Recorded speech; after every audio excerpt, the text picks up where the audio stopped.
Hello दोस्तों और मेरे प्यारे विद्यार्थियों, आपके इस यूट्यूब चैनल टीएसएन के स्टडी पॉइंट में आप सभी का स्वागत है।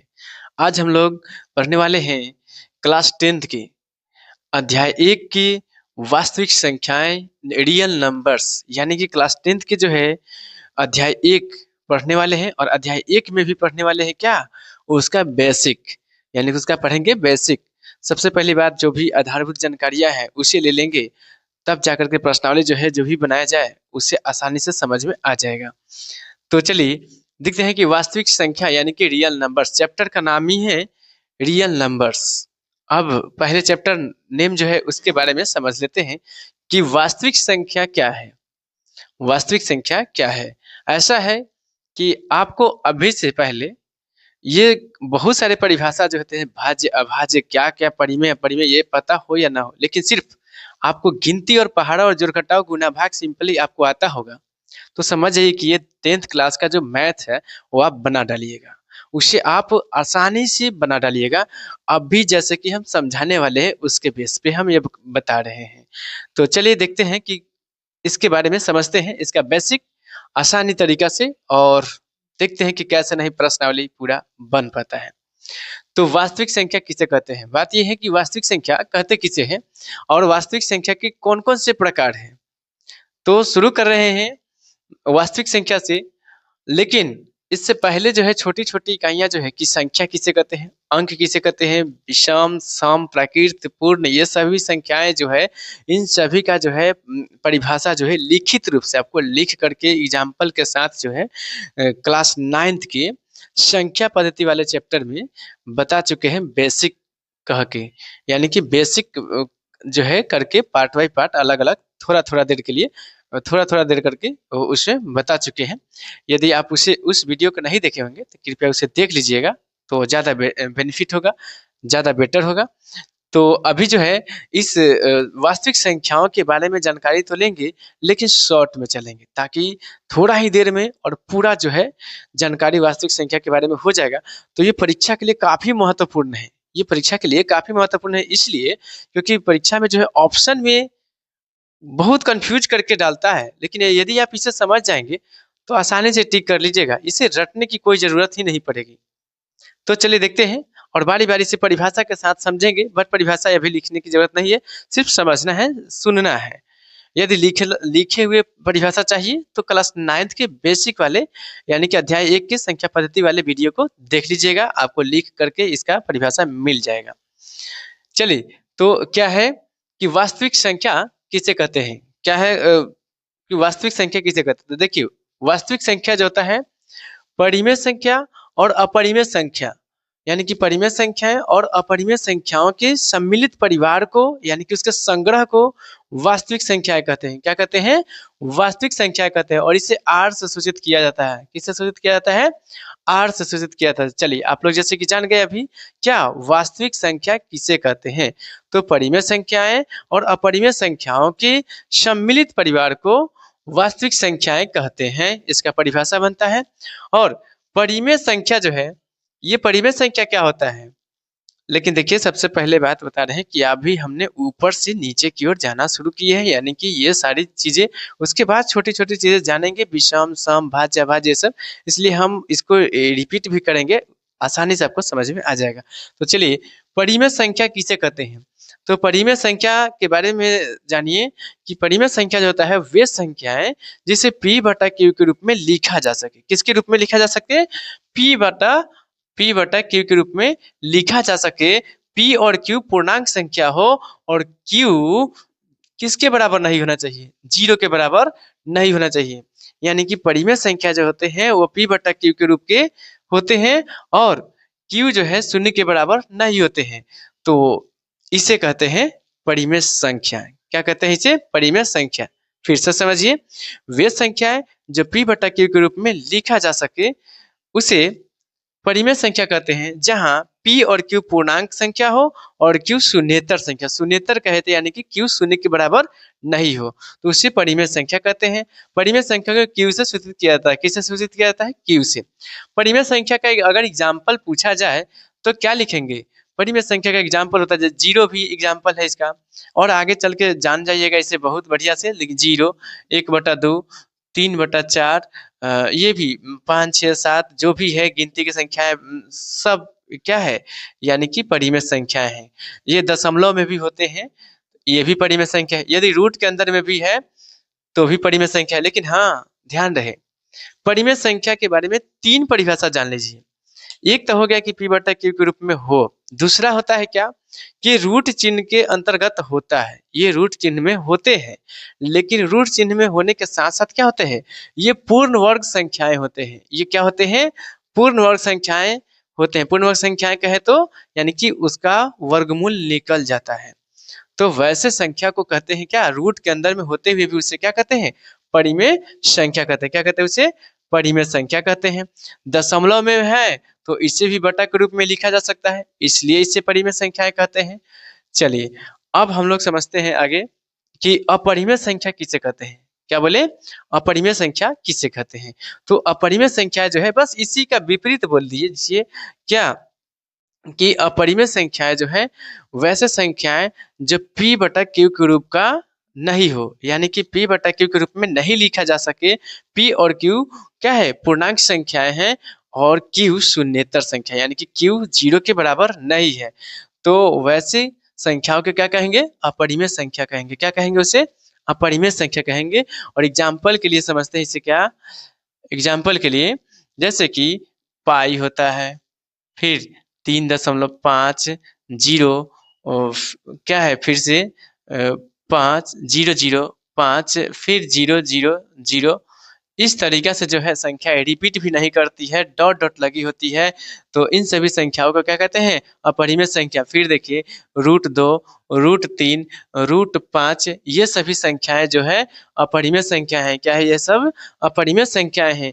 एक बात और समझिए, परीक्षा के लिए बहुत बेटर होगा क्या, कि 2 प्लस √2 दे दिया जाए तो ये भी अपरिमेय संख्या है। क्यों, क्योंकि याद रखिएगा कि एक परिमेय संख्या और एक अपरिमेय संख्या के जोड़े या घटाए आंसर जो होते हैं वो अपरिमेय संख्याएं होते हैं।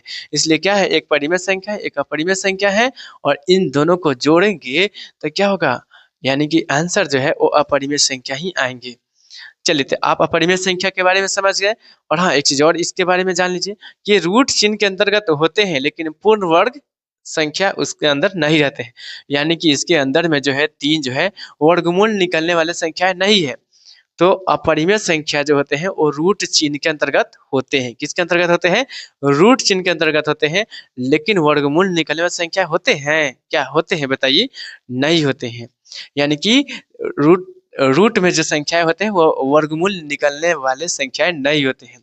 तो ऐसे संख्याओं को क्या कहते हैं, अपरिमेय संख्या कहते हैं, यानी कि इरेशनल नंबर कहते हैं। चलिए अब ये सब समझ गए। हाँ, एक चीज और जान लीजिए बहुत खास, यानी परीक्षा के लिए कहे ना कि बहुत ज्यादा इंपॉर्टेंट होने वाला है। थोड़ा सा देर तो होगा, धैर्य पूर्वक अगर पूरा इस वीडियो के देखेंगे तो आपको ये एक ही शॉट में आपको बहुत अच्छा ऑब्जेक्टिव जो है कंप्लीट हो जाएगा। क्या है, फिर से देखिए एक चीज और नया जानकारी इसमें क्या है कि परिमेय संख्या और अपरिमेय संख्या का दशमलव प्रसार के बारे में सुनिए।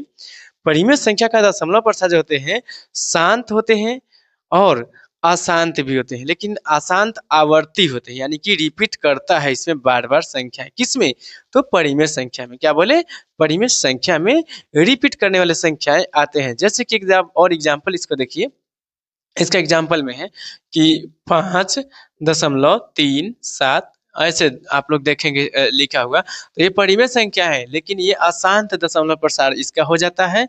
और इसका कहने का मतलब होता है कि 5.373737 बार बार आते जाएंगे। लेकिन क्या है, इसमें ये है कि बार बार रिपीट कर रहा है, तो इसे कहते हैं अशांत, यानी कि अनावसनीय आवर्ती। तो ये समझ गए परिमेय संख्याओं का दशमलव प्रसार कैसा होता है, शांत होता है, अशांत, आवर्ती होता है, अनावर्ती नहीं सॉरी। यानी कि परिमेय संख्याओं का दशमलव प्रसार शांत भी होता है और अशांत भी होता है। लेकिन अशांत में कैसा होता है, तो अशांत में आवर्ती होता है। चलिए ये समझ गए। हाँ, अपरिमेय संख्या के बारे में और बढ़िया से जानकारी ले लीजिए कि अपरिमेय संख्याएं जो है उसका दशमलव प्रसार केवल अशांत अनावर्ती होता है। यानी कि इसमें रिपीट तो रिपीट ही नहीं करेगा। इसमें क्या होता है, इसमें रिपीट ही नहीं करेगा, एकदम आते चला जाएगा अलग अलग तरह के संख्याएं। और ये भी इसका ठिकाना नहीं है कि कहाँ तक ये जाएगा।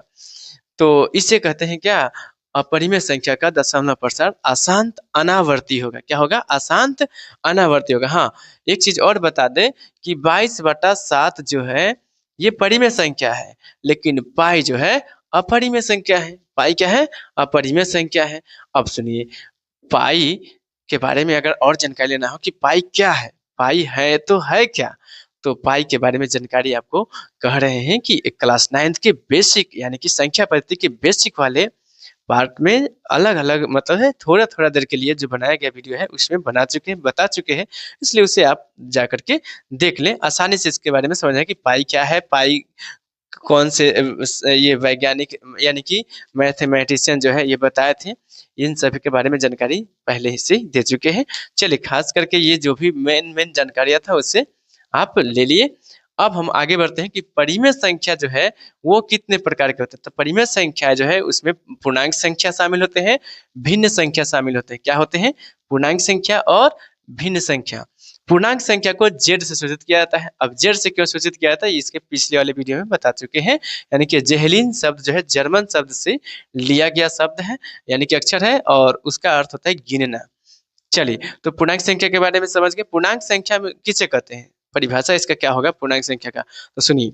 पूर्णांक संख्या में शून्य, देखिए यहाँ पे देख करके आपको याद हो जाएगा कि पूर्णांक संख्या में ऋणात्मक पूर्णांक, ये पूर्ण संख्या है, ऋणात्मक संख्या है, पूर्ण संख्या। पूर्ण संख्या में क्या? शून्य और धनात्मक।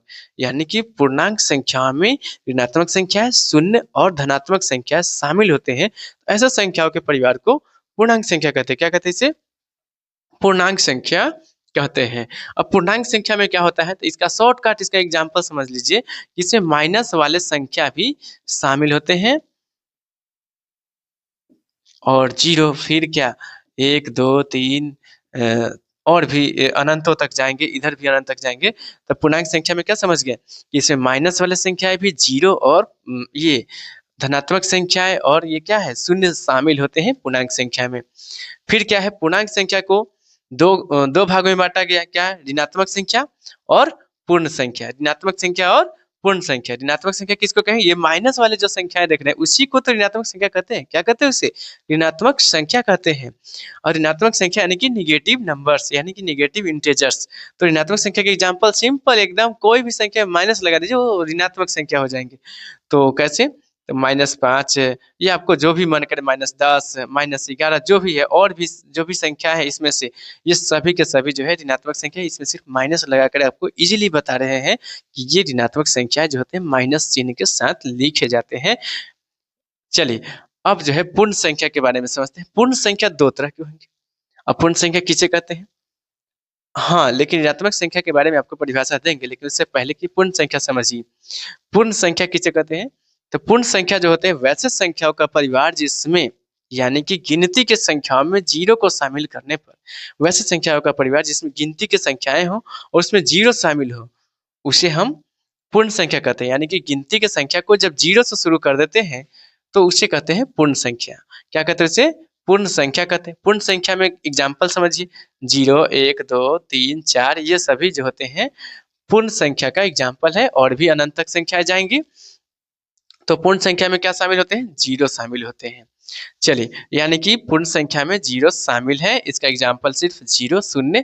चलिए, अब है पूर्ण संख्या, इसका एक और रूप है क्या? धनात्मक। धनात्मक क्या होते हैं? तो प्राकृत संख्या। लेकिन क्या जीरो के बारे में सवाल आता है कि जीरो धनात्मक संख्या है या ऋणात्मक संख्या है? बताइए, जीरो ऋणात्मक संख्या या धनात्मक संख्या है? अभी कैसे तय होगा? तो सुनिए, जीरो जो है, जीरो, देखिए यहाँ पे, इधर ऋणात्मक संख्या, इधर धनात्मक संख्या। तो जीरो क्या है? न धनात्मक है न ऋणात्मक है। जीरो क्या है? न धनात्मक है न ऋणात्मक है। कंफर्म हो गया? चलिए, अब जो है धनात्मक संख्या के बारे में समझते हैं। तो जीरो को छोड़ करके बाद बाकी सभी पूर्ण संख्याएं धनात्मक संख्याएं होते हैं। क्या होते हैं? सभी धनात्मक संख्या होते हैं, या धनात्मक पूर्णांक कहेंगे। धनात्मक पूर्णांक कहे तो प्राकृत संख्या को ही धनात्मक पूर्णांक कहते हैं। अब प्राकृत संख्या किसे कहते हैं? प्राकृत संख्या किसे कहते हैं? तो आपको तो एकदम इजीली याद होगा कि भाई बचपन में क्या सीखे थे, 1 2 3 4 5 कोई भी संख्या को गिनते हैं कि और 1 आम 2 आम 3 आम, चाहे 1 पेड़ 2 पेड़ 3 पेड़ 4 पेड़, चाहे बच्चा को प्रार्थना में जो होते हैं लाइन में लगते हैं तो उसको क्या करते हैं, गिनते हैं कि 1 2 3 4 5 6 7, गिनती शुरू कर देते हैं। कहाँ से शुरू करते हैं, 1 से शुरू करते हैं। किस कहाँ से शुरू करते हैं, 1 से शुरू करते हैं। तो बस वही हो गई, कहे ना इजीली आपको ये समझ में आ जाएगा आसानी से कि ये सब है क्या। इसमें कोई रटना ही नहीं, सिर्फ आपको ध्यान से समझना है, देखना है। तो गिनती के संख्याओं को प्राकृत संख्या कहते हैं। कंफर्म, यानी कि क्लियर हो गए। गिनती के संख्याओं को प्राकृत संख्या कहते हैं। जो भी हम लोग गिनते हैं 1 2 3 4 5 6 7 8, जो भी संख्या है 100 तक, हजारों तक, लाखों तक, चाहे रुपया पैसा जो भी गिनते हैं ना 1 2 3 4 5, ये सभी तो क्या है, प्राकृत संख्या है, गिनती के संख्या है। इसे ही कहते हैं क्या, प्राकृत संख्या। गिनती के संख्याओं को प्राकृत संख्या कहते हैं। काउंटिंग नंबर को ही नेचुरल नंबर कहते हैं। इसको इंग्लिश में नेचुरल नंबर कहते हैं। पूर्ण संख्या को होल नंबर कहते हैं। चलिए, यानी कि पॉजिटिव इंटेजर्स भी इसी को कहते हैं। इसे एन से सूचित किया जाता है। किससे सूचित किया जाता है, एन से सूचित किया जाता है। चलिए, अब प्राकृत संख्या के बारे में समझ लेते हैं। प्राकृत संख्या के बारे में समझ लेते हैं कि प्राकृत संख्या भी क्या, इसका भी अलग अलग खंड है, अलग अलग प्रकार है। हाँ जी हाँ, यानी कि इसका भी अलग अलग प्रकार है। देखे कैसे, तो प्राकृत संख्या में बताइए, हमने तो गिनती गिनते हैं लेकिन कभी कभी जोड़ा में गिनते हैं। कहते हैं ना कि अरे ये एक जोड़ा है, अरे ये एक जोड़ा, ये मतलब एक जोड़ा सेब हुआ, या एक जोड़ा, ये कोई भी चीज खरीदते हैं सामान, तो उसमें जोड़ा का बात करते हैं। तो जो जोड़ा का बात करते हैं, कोई एक एक रह जाता है, एक शेष बच जाता है, उसकी बात करते हैं, तो वो भी तो गिनती की संख्या ही है ना। तो फिर कैसे इसे अलग अलग मतलब खंड में है प्राकृत संख्या, इससे समझते हैं। तो प्राकृत संख्या के दो भागों में समझ लेते हैं इस प्रकार से कि दो से भाग लगने के आधार पर, यानी कि वैसे प्राकृत संख्या जो दो से भाग लगेंगे या नहीं लगेंगे, इसके आधार पर भी प्राकृत संख्या को बांटा गया। दूसरा बंटवारा हुआ प्राकृत संख्या क्या, कि गुणकों के संख्या के आधार पर। और गुणक कहे तो यानी कि गुणक कहने का मतलब है कि गुणनखंड की संख्या, अभाज्य गुणनखंड करेंगे उसमें गुणनखंड की संख्या कितना होता है, गुणनखंड वाले अंक जो होते हैं वो कितना होता है, उसके आधार पर प्राकृत संख्या को दो भागों में बांटा गया। कितने भागों में, कितने भागों में, दो भागों में बांटा गया है। यानी कि दो भागों में बांटा गया है। कौन कौन, अभाज्य संख्या और भाज्य संख्या। तो बताइए, अभाज्य संख्या भाज्य संख्या किसे कहते हैं। लेकिन उससे पहले ये भी समझिए, प्राकृत संख्या को दो से भाग लगने के आधार पर, यानी कि जोड़ा जोड़ा बनते चला जाए, रखाते चला जाए कोई वस्तु, या एक बच जाए शेष, इस दो दो के युग्म बनाने के आधार पर जो है संख्या, यानी कि प्राकृत संख्या को दो भागों में बांटा गया। कितने भागों में बांटा गया, दो भागों में। एक हो गया सम संख्या, दूसरा हो गया विषम संख्या। एक हो गया सम संख्या, दूसरा हो गया विषम संख्या, यानी कि odd number and even number. फिर सुनिए क्या होगा, तो इवन नंबर ये ऑड नंबर होते हैं। अब सम संख्या किसे कहते हैं, तो सम संख्या जो होते हैं, तो आपको इजी याद होगा कि कोई भी चीज को हम दो दो करके जो है जोड़ा लगा लगा कर जो काउंटिंग करते हैं, और दो दो करके रखा जाता है कोई वस्तु, कि हाँ भाई ये एक जोड़ा सेब है, या एक जोड़ा जो है क्या है संतरा है, या एक जोड़ा आम है। तो जोड़ा में जो बोलते हैं तो उसमें दो पीस होते हैं। तो दो दो पीस का जो लगाते हैं, लाइन लगाते हैं या काउंटिंग करते हैं, गिनते हैं, तो वैसे संख्याओं को हम लोग क्या कहते हैं, सम संख्या। लेकिन चलिए एक दफा और समझिए इजली तरीका से, जो संख्या दो से पूरा पूरा भाग लगे, क्या बोले, जो संख्या दो से पूरा पूरा भाग लगे या दो से पूरा पूरा कट जाए, आसानी से बोलते हैं ना कि भाई दो से भाग लगे कट जाएगा। कट जाने का मतलब क्या है कि शेषफल जीरो आएगा, शेषफल जीरो आएगा।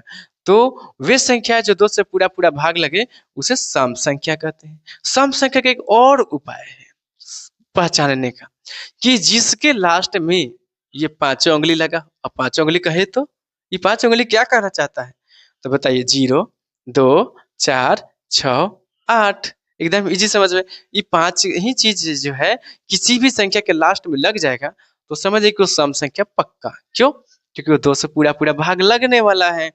फिर से सुनिए, यानी कि 0 2 4 6 8 किसी भी संख्या के लास्ट में लगेगा, यानी कि इकाई के स्थान पर यही सब संख्याएं रहेंगे। कौन कौन से संख्या की बात कर रहे हैं, तो दो, यानी कि पहले 0 2 4 6 8, कितने संख्या है? 1 2 3 4 5। एकदम बताइए। अब इन ये संख्या जिस भी संख्या के लास्ट में लगा होगा वो 2 से पूरा-पूरा भाग लेगा। अब आपको देखते ही पहचान में आ जाए कि भाई ये तो सम संख्या पक्का है। क्यों? क्योंकि 2 से भाग लगेगा। क्यों? क्योंकि ये पाँचों जो है संख्याएँ आ रहे हैं लास्ट में, अंतिम में। चलिए, तो सम संख्या जो 2 से पूरा-पूरा भाग लगते हैं उसे सम संख्या कहते हैं। एग्ज़ाम्पल के लिए आप तो ये समझ रहे हैं कि ये सभी संख्याएँ जो है, जैसे कि लास्ट में लगा होगा, किसी भी संख्या के अंतिम में लगा होगा। अब देखिए 2, 4, 6, 8, 10 और भी एग्ज़ाम्पल ले सकते हैं, लेकिन चलिए उससे ज़्यादा बड़ा एग्ज़ाम्पल लेते हैं। आपको कह दें क्या कि 5, 3 और इसके लास्ट में 0 लगा देते, क्या हो जाएगा ये? सम संख्या। इसके लास्ट में क्या करते हैं, भले ये विषम संख्या है, लेकिन 2 लगा दिए, तो सम संख्या। इसे 2 से भाग दीजिए, आसानी से ये कट जाते हैं। फिर क्या है, 8 लगा देंगे, तो इकाई के स्थान पर कितना हो गया? 8। ये भी सम संख्या है। इस तरीक़ा से जो है बहुत सारे सम संख्याएँ हैं और ये सभी के सभी प्राकृत संख्या का ही रूप है, प्राकृत संख्या ही। अब विषम संख्या के बारे में आसानी से समझ लेते हैं, बहुत ईज़िली समझ लेते हैं विषम संख्या क्या है। तो विषम संख्या वैसे संख्या जो 2 से पूरा-पूरा भाग नहीं लगे, उसे विषम संख्या कहते हैं। क्या कहते हैं? विषम संख्या कहते हैं। और विषम संख्या यानी कि ये सब लास्ट में नहीं रहेगा। तो चलिए एग्ज़ाम्पल के लिए लिखते हैं कि विषम संख्या कौन-कौन है? 1 है, 3 है, 5 है, 7 है और क्या-क्या है? यानी कि 9 है। ये सभी संख्याएँ जो हैं, ये विषम संख्या है। क्या है ये सभी? विषम संख्याएँ हैं। चलिए, तो आप सम संख्या, विषम संख्या के बारे में आसानी से समझ गए। अब चलते हैं कि गुणकों के संख्या के आधार पर प्राकृत संख्या 2 प्रकार के हैं। कौन-कौन? अभाज्य संख्या, भाज्य संख्या। हाँ, लेकिन एक चीज़ बाबू कि अभाज्य संख्या को जो है रूढ़ संख्या भी कहते हैं। लीजिए नया नाम परीक्षाओं में आएगा कि रूढ़ संख्या किसे कहते हैं या इनमें से कौन रूढ़ संख्या है? तो याद रखिए कि ओहो! ये क्या है? अभाज्य संख्या अपना रूप बदल के आया है। भुक-चुकाने के लिए यानी कि कन्फ्यूज़ करने के लिए कि अब बाबू बताओ, तुम्हें पता है कि नहीं? तो अभाज्य संख्या को रूढ़ संख्या कहते हैं और भाज्य संख्या को यौगिक। वाओ! क्या बात है!